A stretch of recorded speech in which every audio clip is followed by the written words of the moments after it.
All right, let's talk about how to weigh your food. A lot of people are getting confused. A lot of people think that you don't have to track. You have to track your food in order for you to get the results that you want.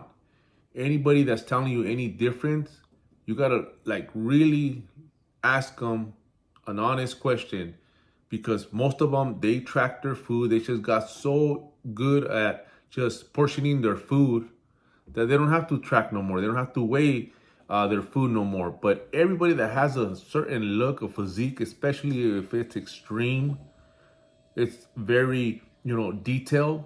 They have to be detailed with their nutrition. There is no way around it. You cannot just guess.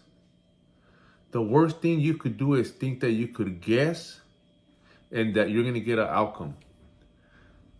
That you think that you're gonna just, be different from everybody else that has to weigh their food. You cannot go around it. Remember, getting in shape is 10% exercise, 50% nutrition, and 40% managing your emotions, your feelings, laziness. You don't want to do it. You got a blueprint. You know you have to track. You know you have to weigh your food. All of a sudden, you get lazy. Your emotions come into play, and that's what throws you off. Because everybody talks about 80% is nutrition and then 20% is exercise. Yeah, that's true. Once you know that, you got to remove your emotions, that there is no excuses, that no matter how you feel, you still got to track, you still got to weigh your food, you still got to prep your food. That's it. There's no way around it. Just keep it simple. It's as simple as this. Most men, their nutrition, which is, protein, carbs, and fat, structuring them correctly and keeping it simple is what's going to take you to the next level of understanding that, without you tracking and measuring your food, you're not going to get the results. And it's as simple as just weighing your food in ounces. And most men, what they got to eat is 6 ounces of meat, 7 ounces for some people. Depends on your height, your weight, your age, but that's pretty much it. 5, 6, and 7 ounces. What you guys should be eating throughout the day, 5 meals a day. Simple as that. Most men should be eating 5 ounces, 6 ounces, 7 ounces of any type of meat. Ground turkey, ground beef, chicken, tilapia, salmon. Just as simple as that. 5, 6, and 7 ounces. Depending on your height, your weight, your age, that's what determines how much protein you should be having a day. Because it's an equivalent of 35 grams of protein for 5 ounces. 6 ounces, it's around 40. And then 7 ounces, it's around, almost close to 50 grams of protein, which some people are eating that in one serving. And the carbs is as simple as measuring by cups. Just keep it simple. You guys split hairs. You guys want to think that it's so complicated. You guys make it complicated. It's not complicated. I tell people just measure it with cups. A cup of rice, 40 grams of carbs, of beans, sweet potatoes. If you measure by cups, it's just as simple as that. Dump it in your plate. That should be around 40 grams, 35 to 40 grams of carbs, which any man should be eating 5 times a day, depending on your height, your weight, your age. That's pretty much, it's not that far, not that different from, having a cup or a cup and a half or, 2 cups. Some people are having 2 cups, depends where you're at, depends how big, how tall, how much weight you have. Just ounces and cups. It's simple. And you have your scale. The protein, like I said, 5, 6, and 7. Most men should be eating around, around that range for protein. Any protein. Carbs by cups. It's not hard. It's just people don't want to do it. So that's why I said, 10% is exercise, 50%, nutrition, and 40% is managing your emotions. Just a lot of people get tired of repetitive work. A lot of people get bored. A lot of people lose motivation. And that's the problem. It's not that, you're dumb. It's not that you can't figure it out. It's not that, it's difficult. It's just your emotions get in the way.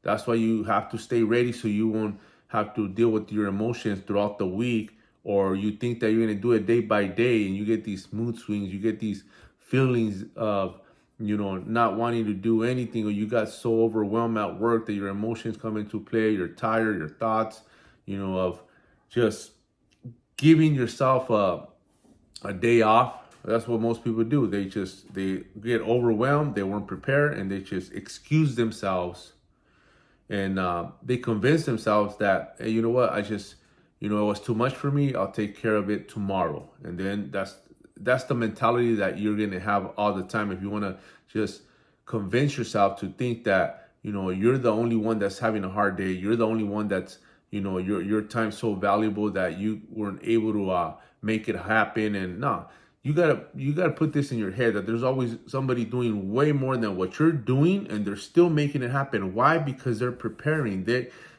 prepare ahead of time.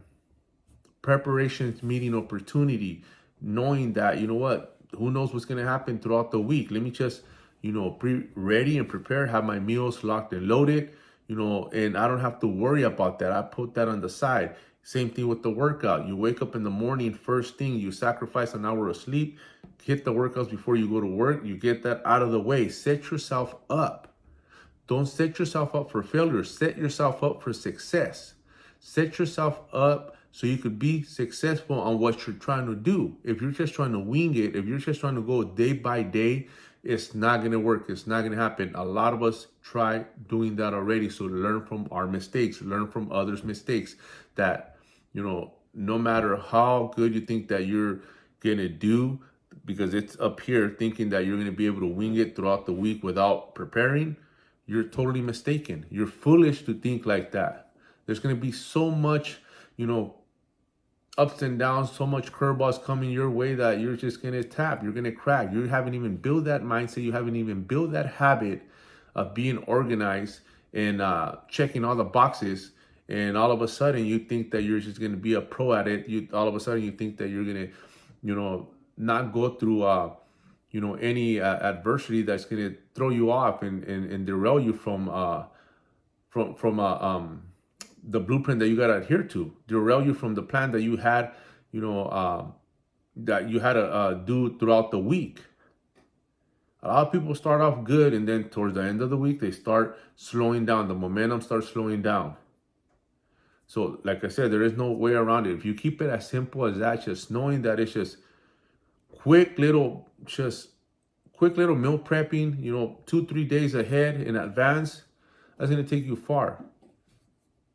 You cannot go around nutrition. You cannot go around not weighing your food. You cannot go around not tracking your food. You cannot just wing it, guess, and think that the results are just going to happen by guessing, that you're just going to be stumbling, some results just because, you're going to guesstimate yourself and set yourself up for failure. So think about that very, very deep, man.